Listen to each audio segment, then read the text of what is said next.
standing, arms outstretched. No need to grandstand, exuberant fans dancing onto the pitch.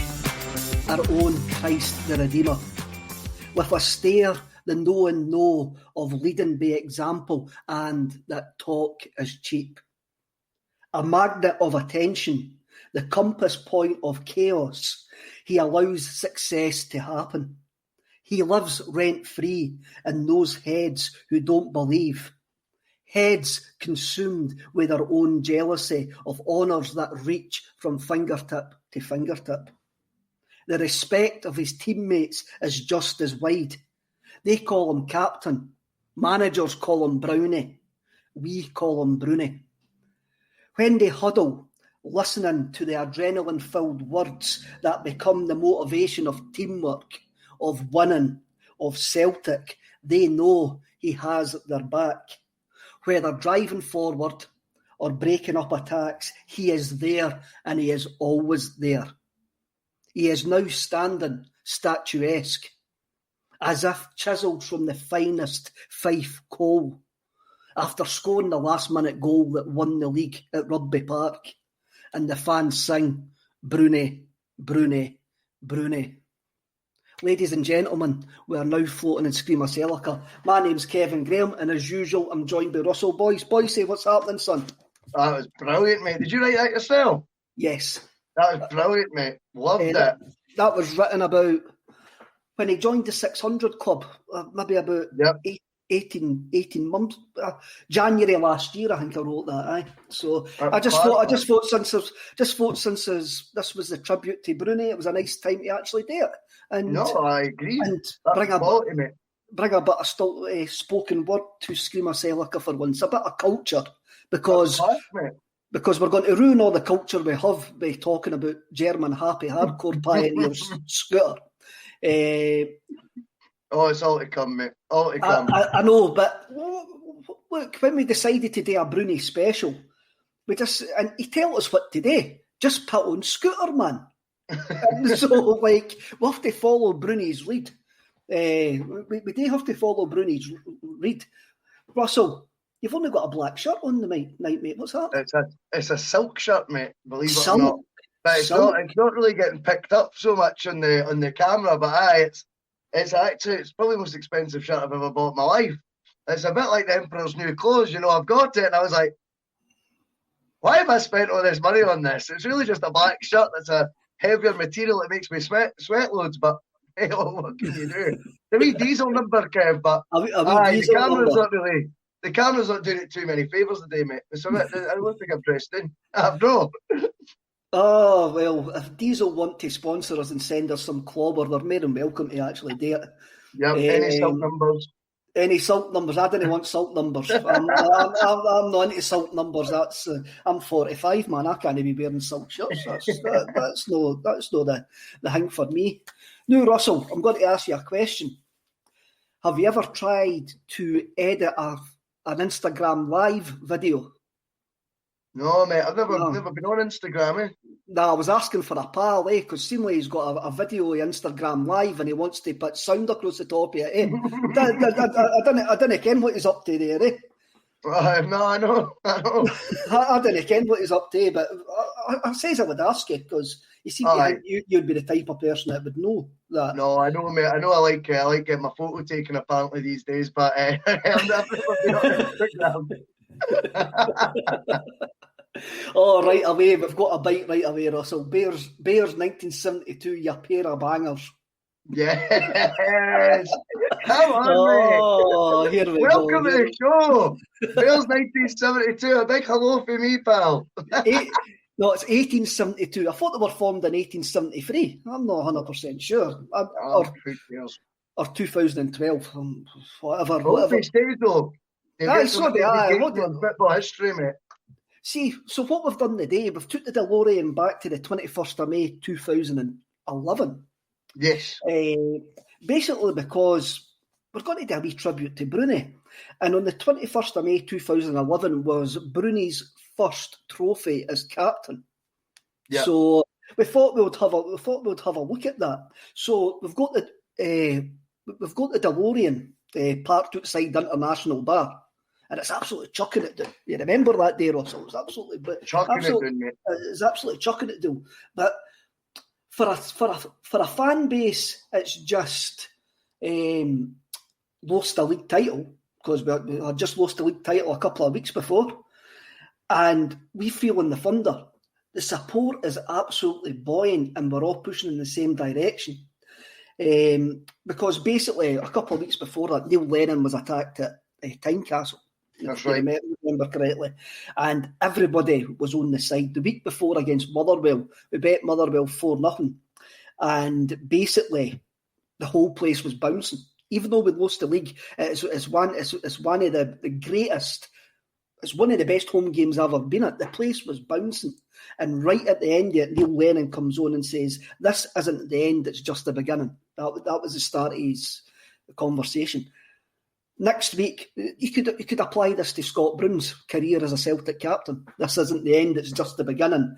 And I don't think anybody would have seen what came after this with him lifting this trophy. What's your memories of that season? Well, I've got to be honest and say I thought it was one of my favourite seasons as a Celtic fan. Honestly, I loved it. I thought the team was rip-roaring, free-scoring. We'll get that in already, right? But I just thought it was such an exciting time. And do you know what? See, at that point, I was very much Team Neil Lennon as manager. I know when he got appointed, there was a lot of risk. I was actually in the other camp at the time. I thought, give him it. I was quite keen for him to get the job, and I just thought his signings were absolutely phenomenal.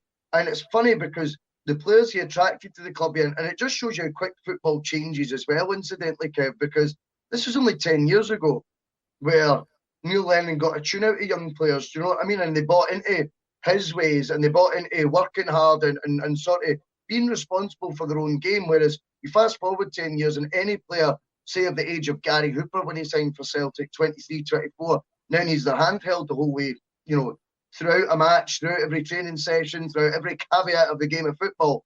And yet, Lennon then, his transfer record, I felt was phenomenal. I thought the guys that he brought in really were perfect.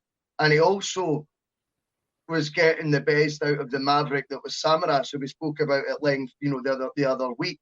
And then I thought not winning the league, we should have won it. And I think when you look back, you go, that was a missed opportunity.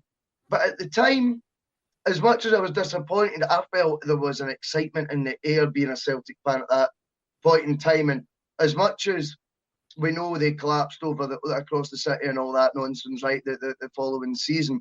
Now, the thing was, I felt, even though we did obviously completely capitulate and go 10 points behind, like, the next year, I felt we were going to win that league. I thought, though, there's no way they can resist us another year. Like, we knocked on the door, we banged on the door, and we just fell short with a wee bit of inexperience, probably between both management and the group of players that we'd assembled, because it was a whole new team, really. It was really, and I think when you have a look at it, I think we played them 6 times that year, and I don't think we lost. No, we did. We lost in the League Cup final. They beat us in the League Cup final in extra time. Jelavic scoring, somebody else that they couldn't afford scoring the winning goal, and obviously we went to Inverness. The 3-2 in Inverness basically put us a point behind. So we'll go back to that team. So the team that lined up at Hampden that day, as I say, it was a raining Hampden. It was absolutely chucking it down. It was Fraser Foster, Izzy, Daniel Mastorovic, Mark Wilson, Charlie Mulgrew, Glenn Louvens, Scott Brown, Ki Sung Young, Samaras, who was replaced by Stokes in 68 minutes, Chris Commons, who was replaced by James Forrest in 81 minutes, Gary Hooper, who, I remember this, I got off my seat, was replaced by Paddy McCourt on 89 minutes. Paddy McCourt playing on a Celtic winning team, a Celtic winning cup final team. Now, for me, that's magic. And the subs were Zaluska. The other subs that didn't get on were Zaluska and Chaduri. That is virtually a new side, as you say. Yeah. When you actually look at it, because Mulgrew came back that season because he was at Aberdeen, and I think we signed him on a free transfer. Louvens was already there. Brown was already there. And I think it was Ki Sung Young. He was already there. Samaras was already there. It's funny that you say Lennon got a tune out of Samaras, but in the 4-0 victory the week before, he only scored his second goal of the season. Really? Aye, that was only his second goal of the season, the last game of the season. Wow. It's funny how your memory can sometimes play tricks on you, eh? Well, maybe that season he was lesser used, but he certainly came to the fore. The following year with the Champions League campaign and all that. The next couple of years he was outstanding. That's what we spoke about. The only reason I reckon he started this game was because Anthony Stokes had been disciplined again. That's right. Because Stokes and Hooper were deadly though at that point. They were a great partner. We've spoke about Anthony Stokes and Gary Hooper at length. But that was the only reason Samaras started that game, because Stokes had been a naughty, naughty boy. That's right. Which seems to be a theme going through his career. Now, the atmosphere at this game is unreal. The atmosphere at this game, and even going back to watching it on the highlights over the last couple of days, you can actually hear every time the highlights cut, all you can hear is the Celtic support singing. Yeah. And it's fantastic, and it's like, it's what I've missed this season, watching something like that again. Eh? And I wonder if this season, I don't know what to keep on going over this season, but if we had been there, things would have been different, because when you see us behind the team, we do make a difference. We really do. And on these couple of weeks, I mean, usually in these couple of weeks after getting beat off Inverness, we'd be down in the dumps. We've lost a league. I mean, that day against Motherwell, I think Rangers were 3-0 up before the game kicked off. And so we were already out there. There was no going to be a surprise. No, that Sunday, but the atmosphere and the Celtic support, as you say, we were all going in the same direction. And for once, we were the Holy Trinity, all going that same direction. And that's something that we're nowhere at the precise moment in time. No, I agree with that, and I think as well, what I would say about that 11, I felt it was a group of players at Lennon Assembly. You felt you could identify with a lot of the players themselves as well, which is another aspect that I know we talked about the Holy Trinity, the manager, the fans, the board and all that, but I mean, I think it's great having guys that you feel like you can identify with. And I used to remember, I know he's not featured here, but one of my favourite players from that season was Kyle, the wee tiger in the middle. Do you know what I mean? I know he didn't start every game by any stretch, but you just felt like he got it right for the moment he came in. And there was a few examples throughout that team of folks that, Isaac Gary he was like Jinky Johnson, but left back, wasn't he? I mean, he was phenomenal. The step overs, you forget how he was in that first season. I mean, he was full of tricks, full of flair, and his pace was electrifying at times. And he was getting linked to Man United at the end of that season. That's right. He was getting linked to Man United, and we thought we had got a bargain, but obviously the leg break against Aberdeen the following season set him back a bit. Then he brought in Daniel Mastorovic, who we thought was the big, tough, no-nonsense centre-half that we actually need. It didn't really turn out that way. It turned out a bit like Shane Duffy before Shane Duffy was Shane Duffy. But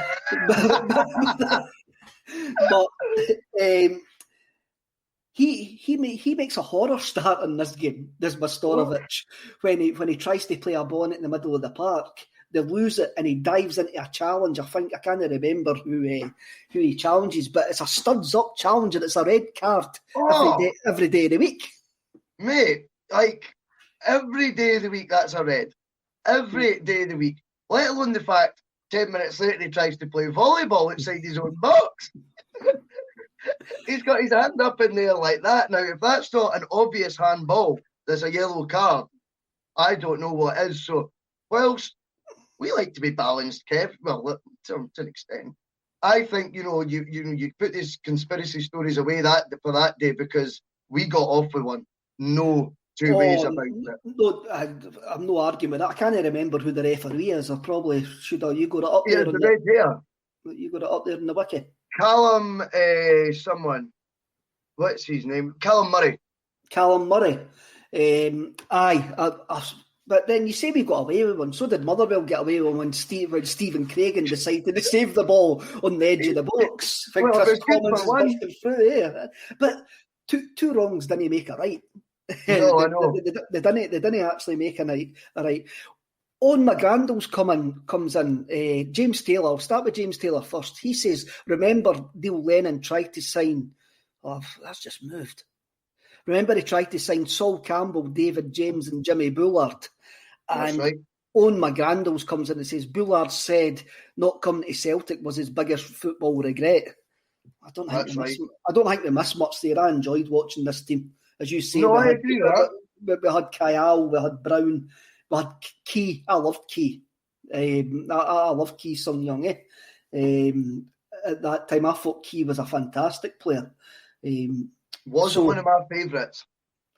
He was a baller, mate. I felt he was a bit Massimo Donati mark too. I love Donati as well. Maybe you're just getting a vibe for the type of player that I like. No, I like Key. I thought he could do things in the midfield that others couldn't, and especially in that side. But we may as well just get on and talk about his goal in 32 minutes. His goal is one of the forgotten cup final goals that it's one of the best forgotten cup final goals. It is an absolute fantastic left foot strike for 25 yards after Chris Commons has played the ball inside. It's a fantastic goal. It's outstanding. I wanted to ask you, was that his strong foot? Or was he? I thought he was right-footed. I'm sure he's right-footed. I think that was his weak foot, Kev. Which speaks volumes, because the strike, I mean, it's an absolute bullet and it's going nowhere but the back of that net, and it's pinpoint accuracy. And again, it's folks stepping up to the plate when it matters. That's what you find when we look back through all these, these amazing matches and amazing times. Players taking responsibility, and I think it sticks out me like a sore thumb now because of how this season's panned out, and maybe not enough folk doing that, and mucking about when they shouldn't be mucking about, or trying daft shots. That's not taking responsibility. See, that was responsibility and then execution under the highest of sort of pressures you can have. I love that. It was a great goal, and again, Motherwell had a decent keeper, Darren Randolph, and you can. I know. And you can actually see when there's a camera angle from behind when Key hits it, and you can see Randolph, and it's right in the corner of the net. Yep. It's an absolute peach. That's a great goal, and it settled Celtic's nerves because nothing much had happened in the first 32 minutes. Then right after it, Gavin Gunnan rattles a crossbar for Motherwell. And that was a peachy shot as well. But Big Fraser Foster's like clawing at midair. They keep that one up. Then we have the Mastorovic handball, which is complete and utter madness. For people that can't remember it, basically there was a long ball got played from the Motherwell half, and Mastorovic has looked at it and decided to let it go over his head, then panicked, thinking there was somebody near him, and there was nobody within 20 yards of him, sticks his hand up, and the ball hits his hand and bounces out. It's a sending off every day of the week because he's already been booked. And for some reason, Callum Murray does not send him off. I couldn't believe it watching it back, Kev. See, when I watched it back, it was 10 times worse than what... If I hadn't watched it back and you'd asked me about it, I'd have said, I remember the handball, because I didn't remember the tackle. But it's when you then go with the handball, weigh that tackle beforehand, and you're going, combine those two, and it is, you've got no chance of staying in the pitch. It's one of those centre-half brain fart moments where Mastorovic doesn't know where he is, he doesn't know what's round about him, and he absolutely panics and sticks his hand up. And the only thing I can think he got away with it is because either the referee didn't see it clearly enough, or the referee thought that he was turning round and the ball just hit him on the way The ball just hit him on the way down. On the way down. But when you actually see it, no, he just panicked and stuck his hand up and handled the ball. But a couple of minutes after that, the one we've already spoke about, Stephen Craigan. One thing I noticed about Stephen Craigan, and this is only even 10 years ago, how young did Stephen Craigan look in the footage of this game? I know, he's 34, 35 there. I know. Euler Uli definitely that he was using it at that point. Commons breaks to try to go into the box, and basically Stephen Craigan dives and palms the ball away. On the deck. On the deck. He's lying, and as Commons sort of pushes it past him, he just swings his arm across on the deck and just punches it away. It's mad. And the referee waves play on. I know. There's not even a free kick for that. Is that the moment that you realise, like, Callum Murray does know that he's made a complete hash of it before him, Mestorovic, and has went, I can't. Like, I'm just getting a kid on. I've not seen that as well. Like, surely, because that to me is crazy, obvious. And I think one of the things in football, commentators say it quite a lot, but you kind of gauge by the reaction of the players if something's happened or not. Now, I appreciate you've got to appeal things and all that, but look at the Celtic players' reaction when they do it. They are like, eyes are that size. Everyone's like, what? And I think you would definitely know, if you've not seen it completely clearly, you know what you think you had seen by that reaction, and yet he's not given it, I think, as a leveller for the Mestorovic stuff. I think it must be that. Neil Lennon at this point still the scrapyard Doug in the dugouts, and he's gone absolutely mental. He's like the scrapyard Doug that's actually chained barking at somebody driving past in a rally drifter. And he's gone absolutely tonto at this. And I think it was Big Melby has to actually eventually drag him away, going, aye, like, we'll just leave that.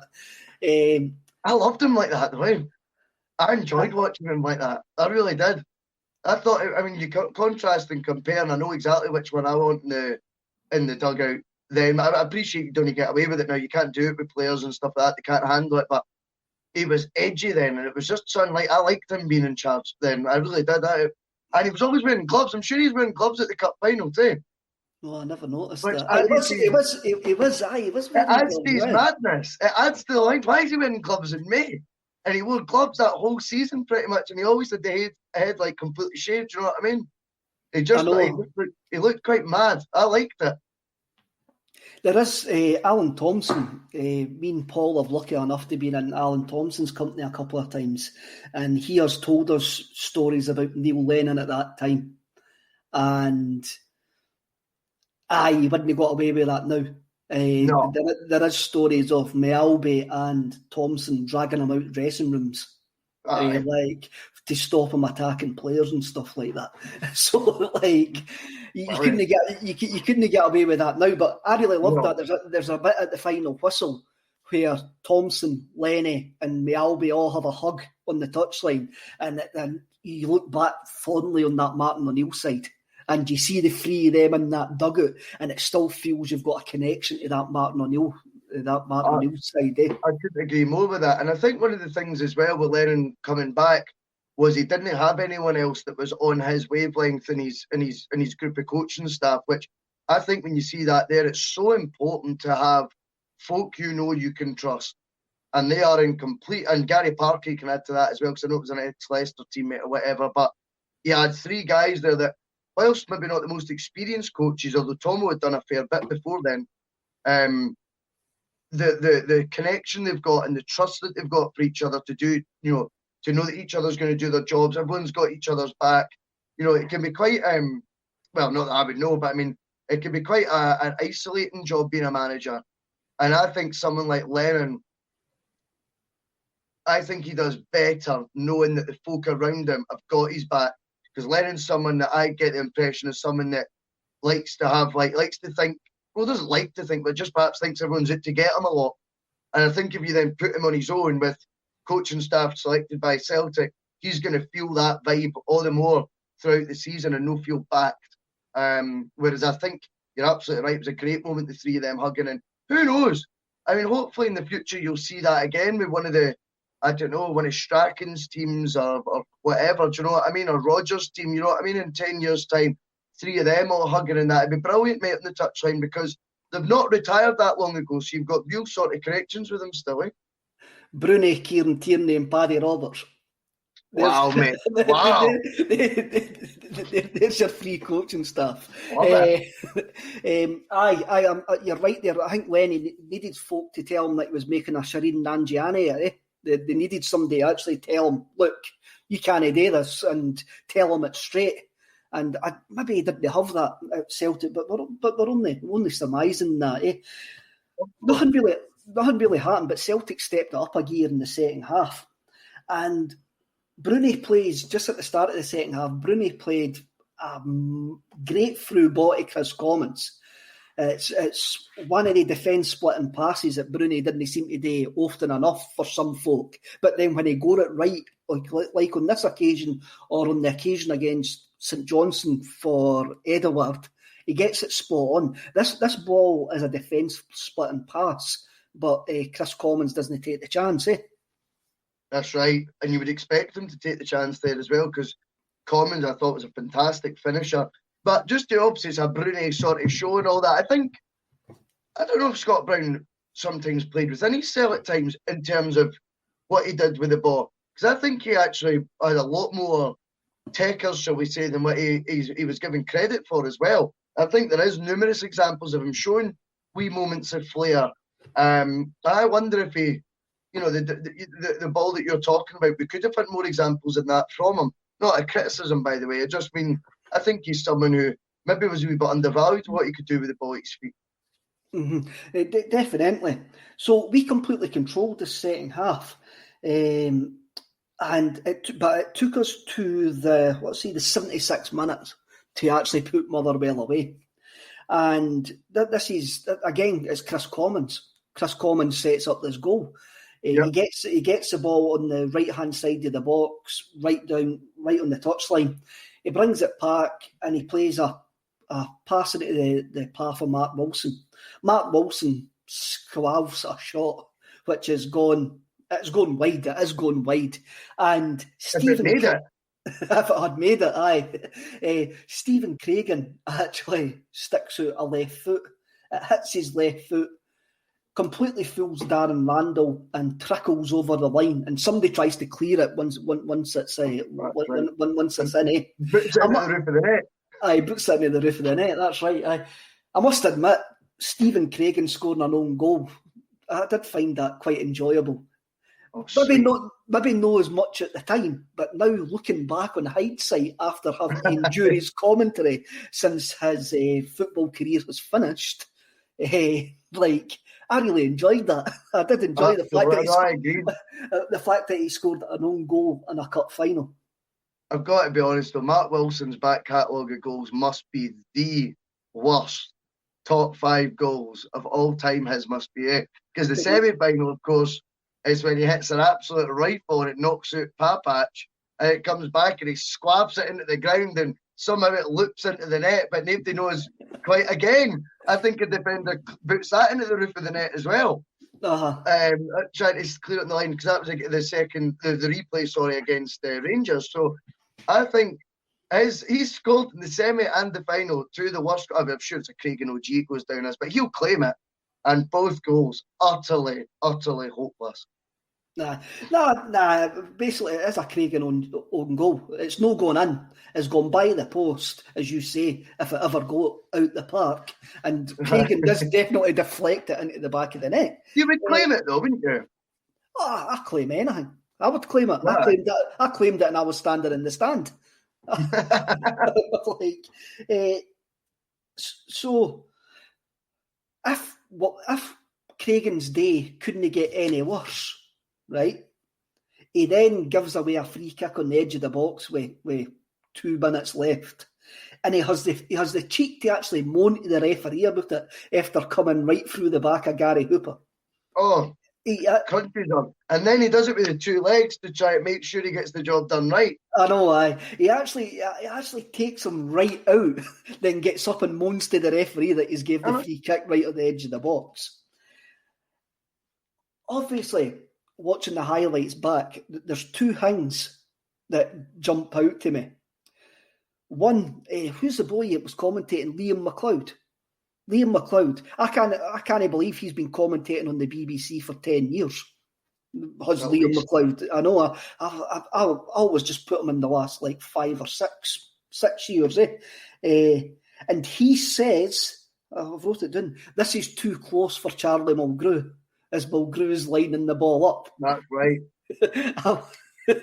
Commentators curse there, Another thing, the Celtic end is bouncing at this point, 2 minutes away, 2-0 up, free kick at the edge of the box.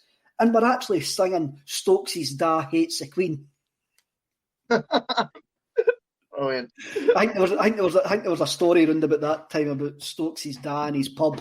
And so as Charlie Mulgrew's putting this board, the commentator's telling him it's too close, and the Celtic supporter telling him it's Stokes's Da Hates the Queen. So this is like mental. What an absolute thunderous strike this is. I actually think it's David Clarkson in the wall sort of gets out the way of it.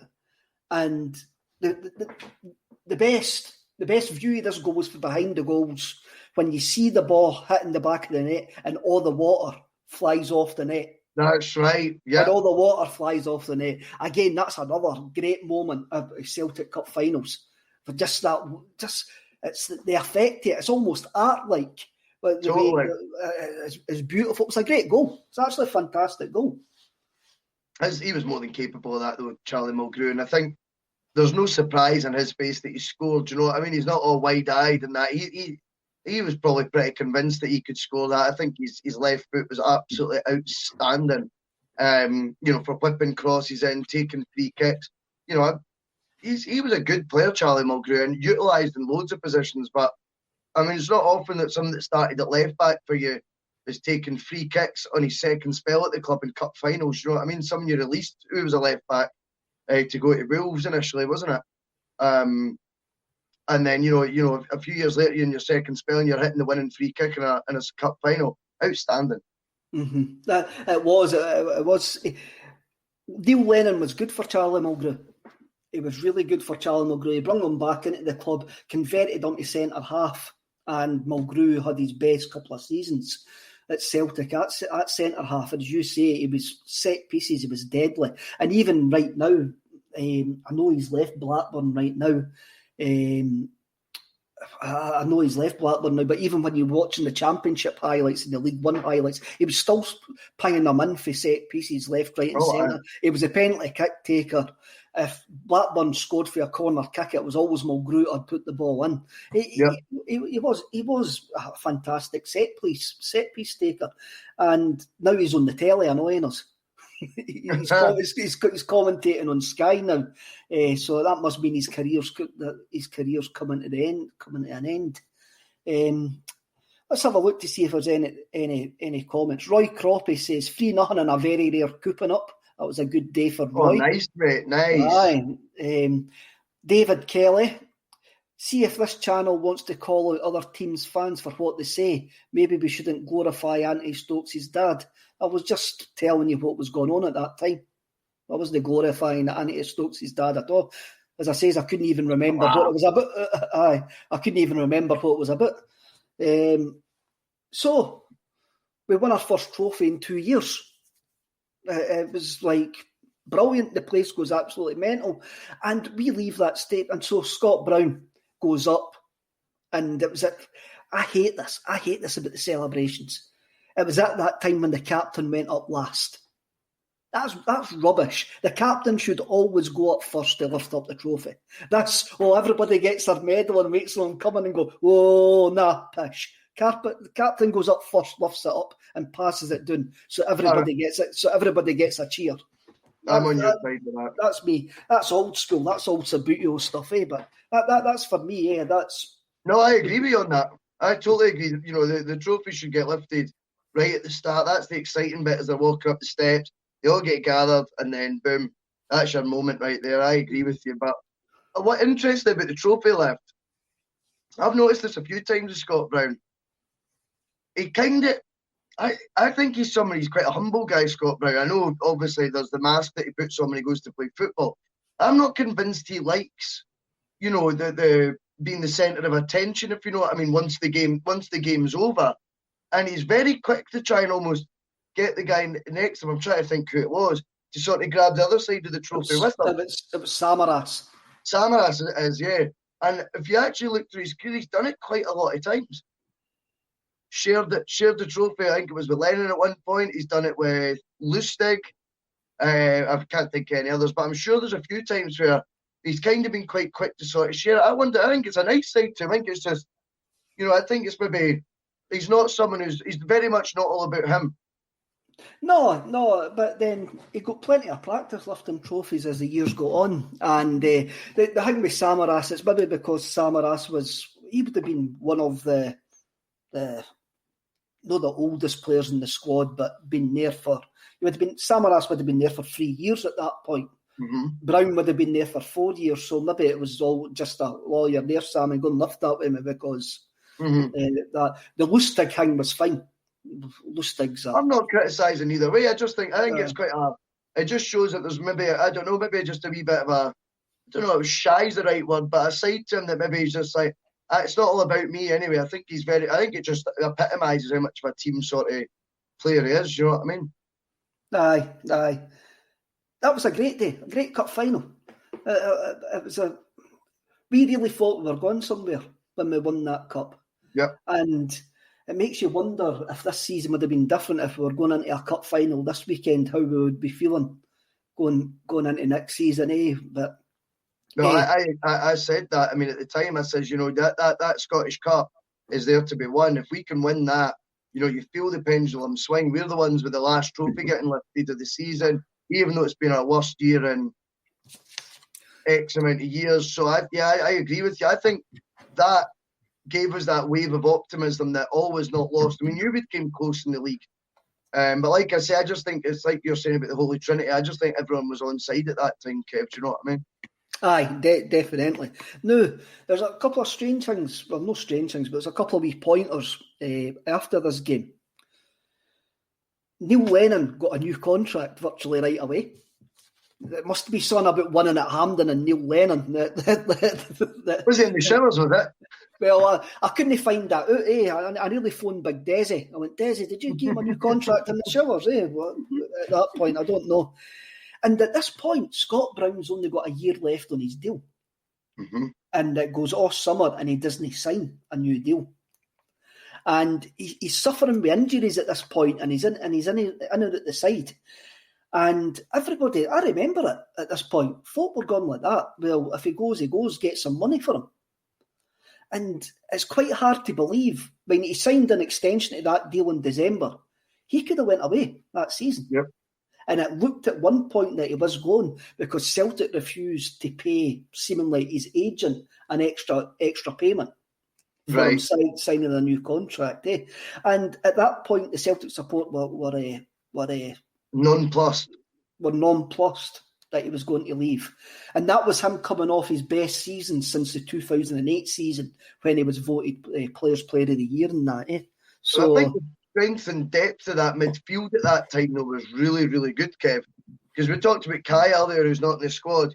Ki Sung-young, Joe Ledley's not in the squad there either.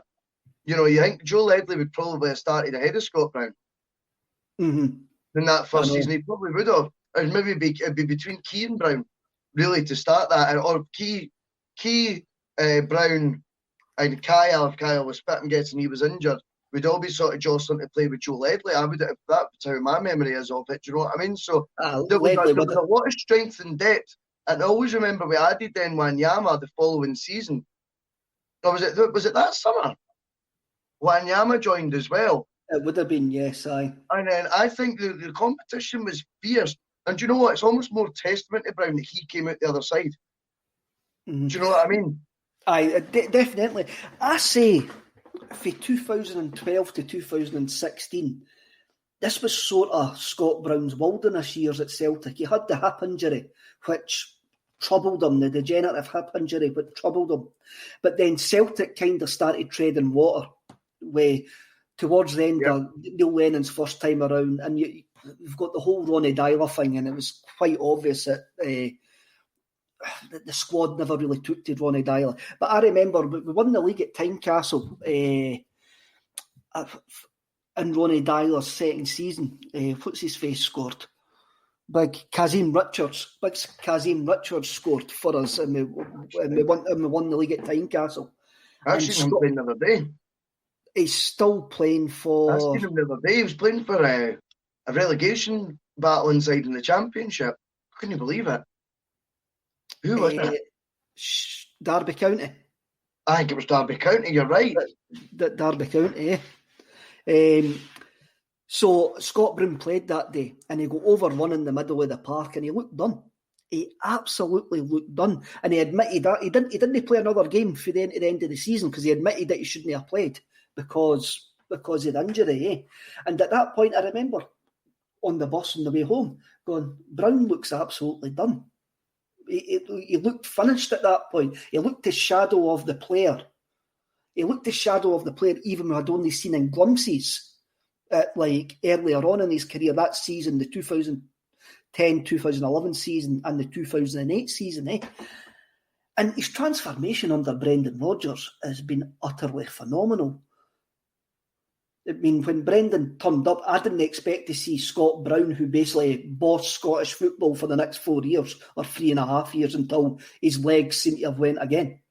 Yeah, I agree with you. I mean, I think I think it was all about, you're saying the players didn't take the dialogue. You could read between the lines and you guess that Brown was one of them, that perhaps didn't have I don't know if there was a huge rapport there or whatever. But when someone like Rodgers just comes in and just elevates you and reassures you and makes you feel 10 foot tall again and starts also emphasising. So what you do is what he's done is he's boosted him, right? He's boosted him. He's flown him down to London or whatever it was for that meal. And he's boosted him. He's told him you're the focal point of the whole team. You're going to be everything that, what makes the clock tick sort of thing. So you give him all that, right? And then you go, and here's how we get it. You are going to work your balls off. You know what I mean? Basically, that's what's going to happen. And the brilliant thing about that was Scott Brown took that challenge on and met it head on, improved his diet, didn't go out anymore. He said at his press conference, he'd stopped going out. Brendan Rodgers says, that I heard you like a night out. Well, they're a thing of the past until we start winning some trophies, Scott, I think was what Brown had said the other day. And it was definitely very much a Scott Brown Mark II, wasn't it? It was like volume 2, whatever you want to call it. He came back a different type of player, but all the more influential than I think he had been prior to that.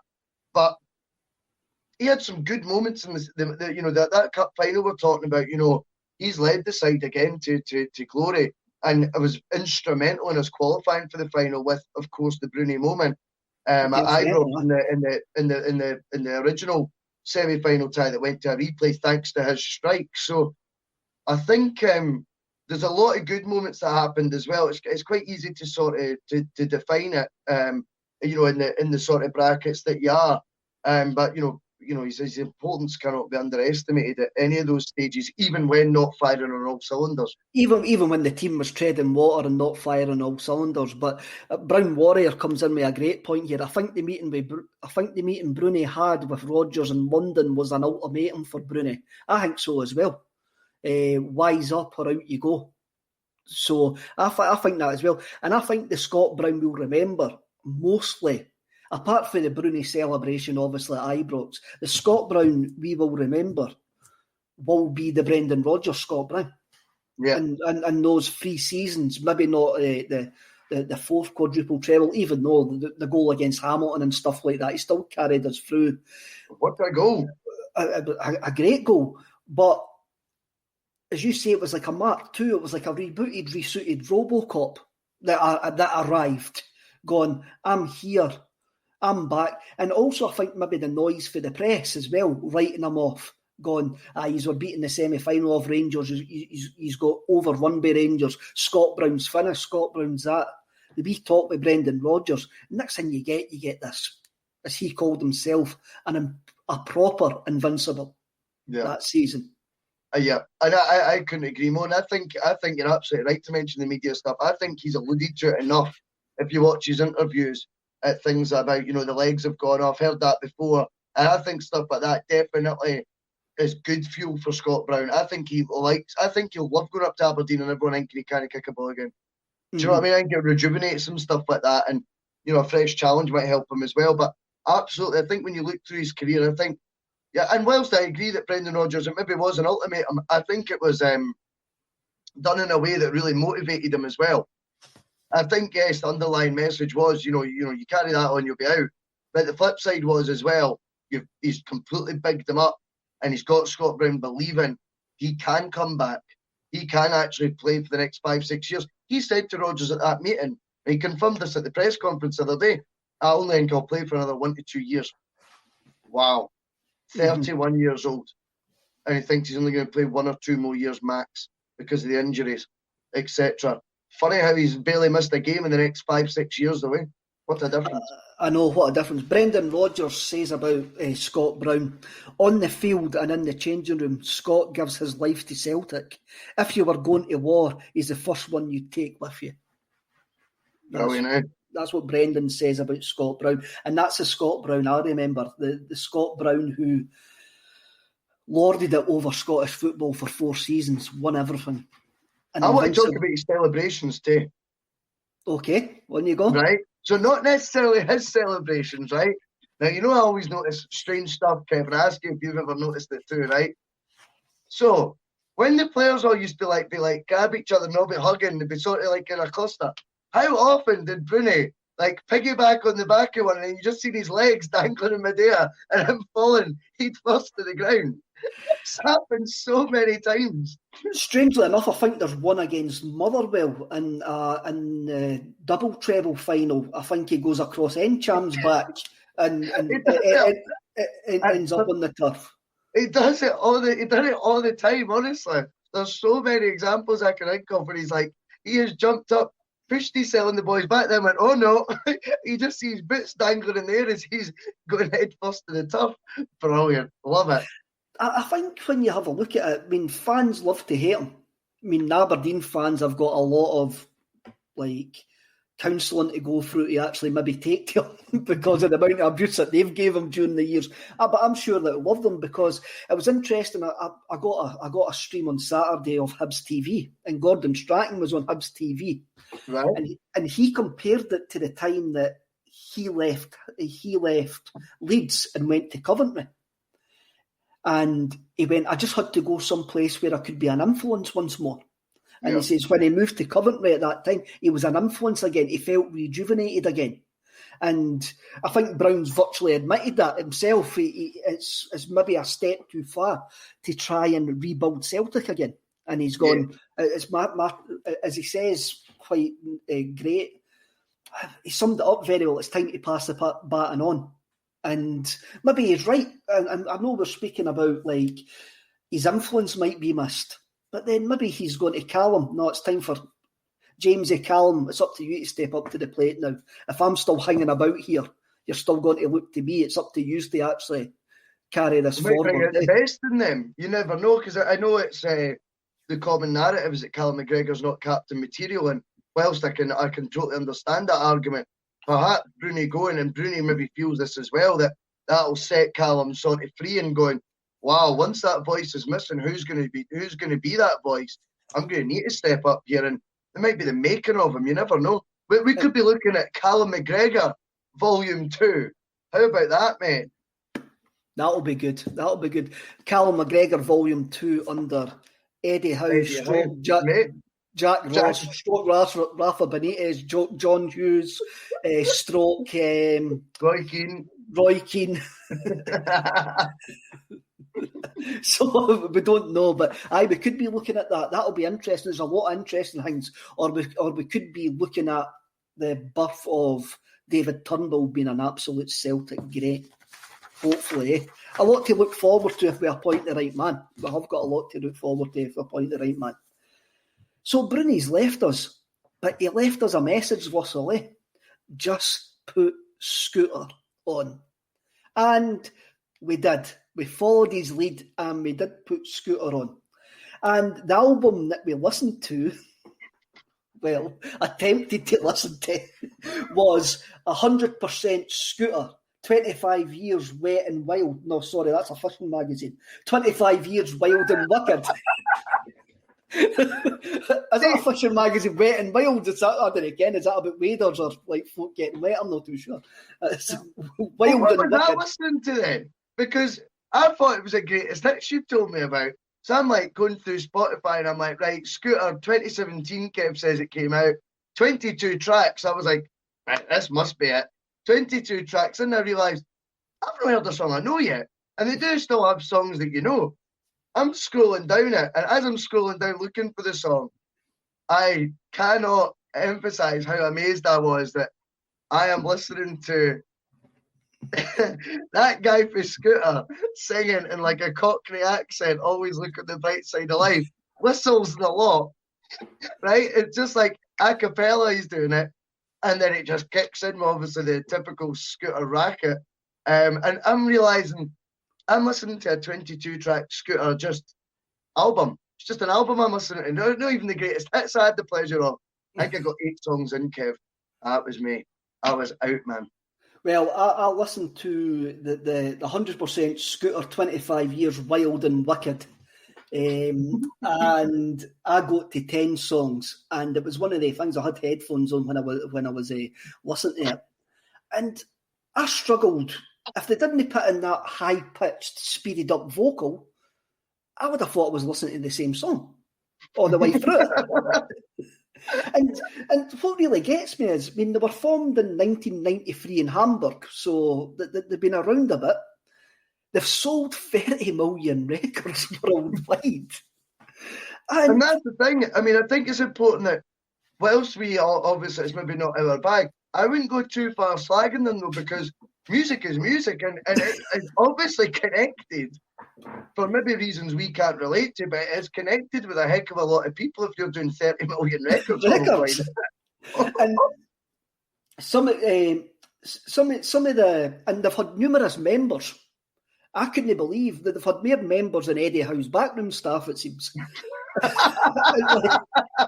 But it doesn't matter how many members they've had, they still make the same song. They still sound, every song still sounds the same. I think the one that I heard, which somebody's going to need to point this out to me, did Sky use Scooter for the darts, or did Scooter sample Sky? The do. There's a Scooter song with that. Scooter. That is no, that's no Scooter. That tune. That because I used to use that for my darts competitions at the pub when I had like the smoke machine and the laser lights and that for the contestant. If they hit a ton, my resident DJ had he had like a lights button, but he had it timed to the music. So if you hit the stamp button on the lights, it would play that song straight away. Oh, what was that called? Someone will come in with the comments of the name of that, but that is not them.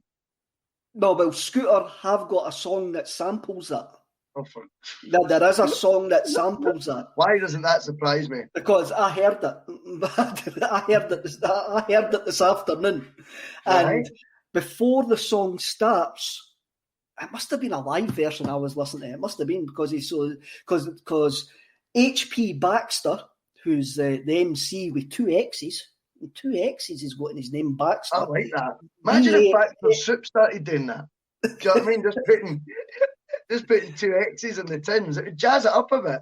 You know what I mean? H.P. Baxter. It does sound like it sounds like fake Lidl soup. H.P. Baxter. Fake sauce. He basically shouts, "Make sure your laces are tied before the beat comes in." I'm going, this place absolutely. Look, 30 million folk can't be wrong, eh? I mean, no. It's no my cup of tea, but it just shows you for credit where it's due, though. Eh? Credit where it's due. I mean, there was a lyric I tried frantically to find online, but I couldn't. But I know what I heard, Kev, and it was like the middle of the song, and it says, "I've got the chili, you bring the bowl."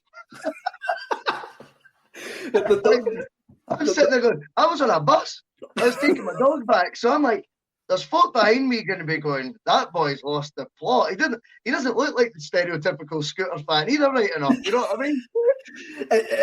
What it reminded me is if you're sitting on public transport on a train or something like that, and you would have you had a 13, 14-year-old listening to his wee Nokia on the wee crappy speakers, and all you'd hear was this boom, boom, boom, boom, boom, boom. And this wee chipmunk, as somebody called him in the comments, a chipmunk on acid. Hang me in this singing this riff. But one of his, I can't remember going to speak about his lyrics, but one of the lyrics that I think it was actually on the Darts song, which I'm going to call it from now on. I think it was actually on the Darts song. He actually says, "I'm always going to be there, delivering lines medium rare." What does that even mean, medium rare, man? The lyrics is an interesting fact, kids. We're going to play a wee game tonight, right? Yeah. So we're going to play some true or false on Scooter lyrics in tribute to Scott Brown's love of Scooter, right? Yes. I wonder if he's just bought off 30 million copies. Maybe that's what the new contracts are for, mate. And it's just been Scott Brown buying hundreds of Scooter records, all 30 million of them. But anyway, we've got 5 lyrics, right? And you're going to tell me true or false, okay? Right. So the first one's an easy one to get you started, because I knew you listened to the greatest hits. So, it's not a bird, it's not a plane. It must be Dave who's on the train. True or false? True, that's a lyric. Hey, who comes up with that? Next up, respect to the man in the ice cream van.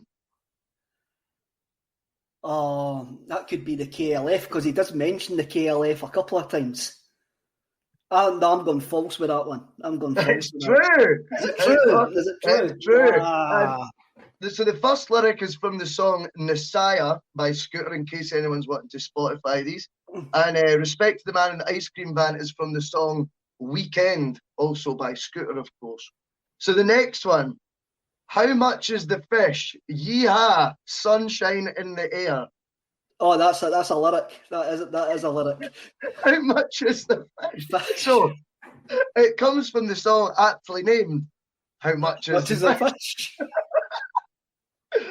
So number 4, doing it for the masses, doing it for the crew, going to make you hop and skip around like a kangaroo. Oh, that's a lyric. That's got to be a lyric. It's true. It's from Shake That by Scooter. Shake That. I love that. Shake That. Gonna skip up and skip around like a kangaroo. And the last one is, I actually had Scott Bain's balls in my mouth.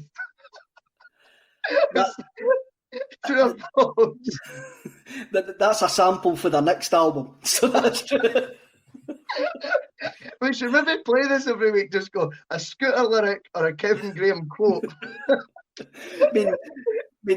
What I was reading the day that they cancelled their tour last year, and they're hoping to do it next year in 2022. Right. If they didn't have that sample about Scott's Bain's balls being in my mouth, I'm not going to be happy. I'm not going to be happy. That's. I mean, me and you spent a lot of time in Stirling, Russell, and the Foo Bar, which was the home of hardcore and that ultrasonic and that Scottish rave scene. It was no something that was. There's no something I was ever into. So even though we're having a laugh at it, I think we're just having a laugh at the absurdity of Scooter. That was just. I just find Scooter absurd, but hey, what do I know, eh? I thought it was important that it was about Scott Brown. We tied it in nicely with. What he's let the world know is clearly his favourite act ever. Such was his eagerness to get them played before his live interview on Celtic TV the other night, which was brilliant because he just looked like the naughtiest schoolboy ever when he realised it was the camera was rolling, didn't he? It's funny that it was brilliant. Not even still on his last day at the office, you know what I mean? You just like, who cares? You know what I mean? Who cares? He still looked like, oh, Millie's bike. Do you know what I mean? Like, you could tell he was like, it was brilliant. Total rascal moment. Loved it. Oh, it was a great moment, actually. It was better in the game for me. That excellent moment. It's probably the best. It's probably the highlight of the season. Scott Broony. What's the highlight of the 2021 season, Mr. Graham? Scott Broony asking for scooter. That's a highlight of the season. We'll go into the charts. In the singles chart that weekend of the cup final, the Lazy Song by Bruno Mars was number 1. Nah, don't know it either. I think I would know it if I heard it. Aye. Oh, yeah. I kind of can picture it in my head. I'm going to need to bring in Daniel Mack, Daniel MC there. He's got a comment here. He's that generation's answer to the guy who done the song Firestarter. You can't compare H.P. Baxter to Keith Flint, mate. I'm sorry. I'm not having that. I'm not having that completely. You can't. I think you've got a point, Daniel, mate. I think you've got a point. Oh, me and you are going to fall out, mate. If you think that he's got a point, you can't. Oh, I'm completely lost now. Right. The chart, Bruno Mars. The song was "Today I Feel Like Not Doing Anything," and then it do. Oh, is that it? All right. That was it. And at number 2, another cheesy techno classic, if that's your bag, Party Rock Anthem by LMFAO. Oh yeah. Party Rock is in the house tonight. Aye. I like that. One of them he had a famous uncle, eh? One of them had quite a. I'll come back to that, right? No, he did. He had a really famous musician uncle. One of them, Howie D or something like that. That was the guy's name, I think. But he had a really famous uncle or dad or cousin or something like that. Eh? Like they're quite a well respected musician. I'll come back to me. I will come back to me. I'm kind of labouring this point. Yeah, I know. Number 1 in the album chart was 21 by Adele. Yep. Number 3 in the album chart was 19 by Adele. And number 7, I'm sure you're going to talk about this album, Russell, was the Glee cast soundtrack. Is that the album you're going to talk about? If only, mate. If only. Never watched that. Never had the privilege, mate. But no, I went for the number 1 album. I went for Adele at 21. I've never ever listened to it in my life. You know, I'd only ever heard the singles on the radio. A couple of good spiky numbers on it, mate. I mean, What a Start, Rolling in the Deep, first track, absolute belter. And then there was that, and there was Rumour Has It as number 2, and the album's bouncing, mate. And then you got one of those piano sort of tracks that she sounds all miserable in that. I mean, she's only 21, multi-millionaire, but it sounds like she's had some terrible bad luck in love anyway, judging by the lyrics. And it was a couple of miserable ones. And then there was a song I wish I could remember. He only keeps me or something, or only keeping me or something like that. But it's really, really good, and sort of goes down into the sort of more Motowny sort of side of it. And what I felt the overriding feeling listening to the album was, I mean, there was a couple other good songs as well, and then I don't like the ballady ones on the piano as much. I think the last track was she did live at the Brit Awards, and it kind of got overkilled for years. You know what I mean? That was I wish nothing but the best for you. It sounds just like it, eh? But like that one was like it just got overplayed, which is probably an alright song, but I've just heard it a million times. But I thought about that era, you know, what the 2010 to 2020, what a British battle could have been on the hands between Amy Winehouse and Adele for supremacy in the female solo. And real, you know, for as much as Adele's maybe got a bit of more pop sort of stuff about it, see her stuff that's good is right good. No two ways about it. And first and foremost, she's a heck of a talented girl. That she can sing for fun. She can do stuff for her voice that, you know, very few singers can do, and, you know, effortlessly at times as well. When you watch her live, it's actually quite baffling that she's cracking jokes in the middle of it. She's not having a glass of water or anything. She's belting out the next one. You know, her performance at Glastonbury, for example, I'm thinking of. And I just think, what a shame about Amy Winehouse. I know we spoke about her before, but because I did the Amy Winehouse album before, and then I did the Adele one, and I never listened to either album, track 1 to 11, to be honest with you. Although I did know more of the Amy Winehouse numbers than the Adele ones, I've got to say that. But I just think that could have been an epic, what a positive conversation it would have been to be discussing who's better, and them both being live and into album 4, album 5, and maybe releasing a single at the same time or whatever. I think it could have really captured the imagination. One's sort of out there rock and roll, one's more squeaky clean sort of thing. But has good patter, by the way, Adele. She does have good patter. She proved that when she did Glastonbury. But I think you could have got a really, really good, healthy debate about that with two very worthy singers and artists. Do you know what I mean? That just of the in the female sort of bracket, I think it could have been epic, man. I think they would have collaborated. Wow.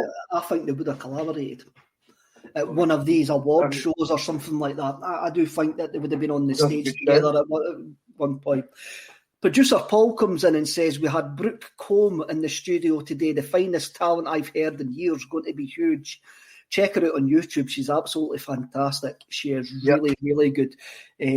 Scottish lassie. She's been took under the wing for the guys for Liverpool, the guys for the choral and that. But she has got some voice. She's absolutely fantastic. So check her out.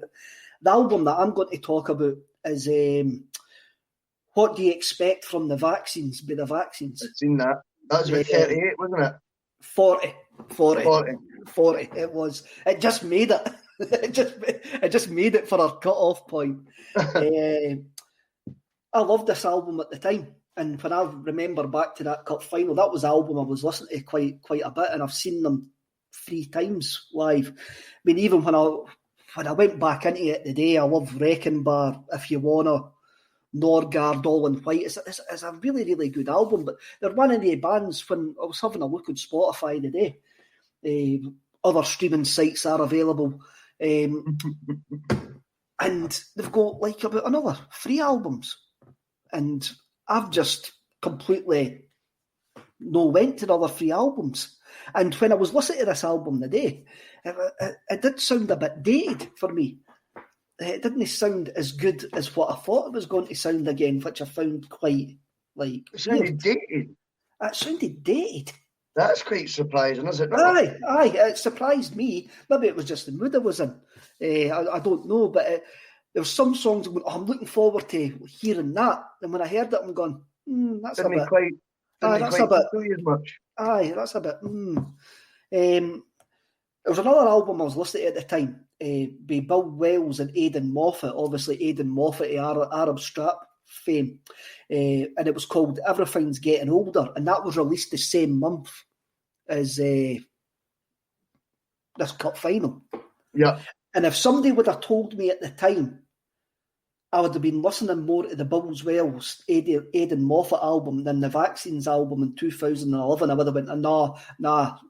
But now, if I was going to any album first, I would go to the Bill Wells, Aidan Moffat album right away. That's a fantastic album. It's got a song on it called The Copper Top, which is about the Copper Top in Camelin. The pub in Camelin, as in Camelin, So it's a stunning album, an absolute stunning album. So that would be my recommendation. Anybody, if you want to check out something, an Arab strapper up your street, Bill Wells and Aidan Moffat, Everything's Getting Older. Check it out. It's a good album. Also, since Broony's finished, we may as well bring it up to date. What are you listening to now, Russell? What's on your playlist today? Oh, just the usual variation of music that I listen to, Kev. I don't branch out all that much, to be honest with you. I mean, what was on the playlist today when I was in the shower? Have a think. Oh, I had the Adele album on the day, didn't I? The last couple of days, what tunes I've been listening to recently that I've liked? Nothing new. I don't really have anything new to bring to the table, Kev. I mean, what was trying to think of a tune here? It's like when you go to a jukebox, right? And it's got every song under the sun. You can't think of one. I think a couple of tunes that I've been listening to 29 Palms by Robert Plant, quite a lot. Love that tune, man. Absolute belter of a tune. And there's another one that's been in my head. I can't think of it now. That was hopeless. But we've been challenged, Kev, a bit on music. So I'm going to need to brush up. There's been a challenge laid down to us, mate. Right. So there is a group on Twitter that do a 6 at 6, and they're huge ACSOM fans. So that's why I'm giving them a wee plug, because they firstly I did a wee banter with them on the old Twitter. I'm trying to think what his name is on Twitter now. Is it the third frame? What is his name on Twitter? Oh, the third frame. Aye. Aye, the third frame. He's got the photo of the boy with the aviators on it from a film. Yes. Aye. So he hosts it, and it is 6 music questions. So he's challenged the Monday Club, Kev. So me, you, and Tony, if you're free one Saturday, even if it's this Saturday, it doesn't. You just do it on your phone. We'll just be in a WhatsApp group talking about it, like. Right. But we'll get the questions sent. We've got an hour to try and work out. And he gives cryptic clues as to who the artist is. Cryptic clues about the next question could be, and then it all ties in with who's the main person about it all. What was he'll do clues after 45 minutes, but I'm backing us, Kev. Me, you, and Tony Haggerty between us to get them without the clues. We are going to invade the 6 at 6 this week, and all we need to do is DM him the answers. So we could still be doing other things. We're just having a wee banter on the WhatsApp. Do you accept the challenge, my man? I accept the challenge. Tony's going to be brilliant if it's half man, half biscuit. He loves half man, half biscuit. He said that a few times, eh? State of Mind, producer Paul comes in. We know for a fact that he's listening to Womack and Womack Teardrops solidly at this precise moment in time. Love it. He keeps posting it on the WhatsApp group that we've got. What I'm listening to the Lucid Dreams new album, Banffy Carlisle, fantastic. It's a bit acid housey, bit drum and bass, a bit psychedelic guitar in it. Right. I really, really love it. Fantastic band.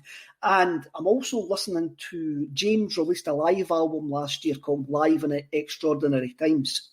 And there's a version of She's a Star on that, which is absolutely immense. Is it slowed down? It's slowed down, aye. I know the one.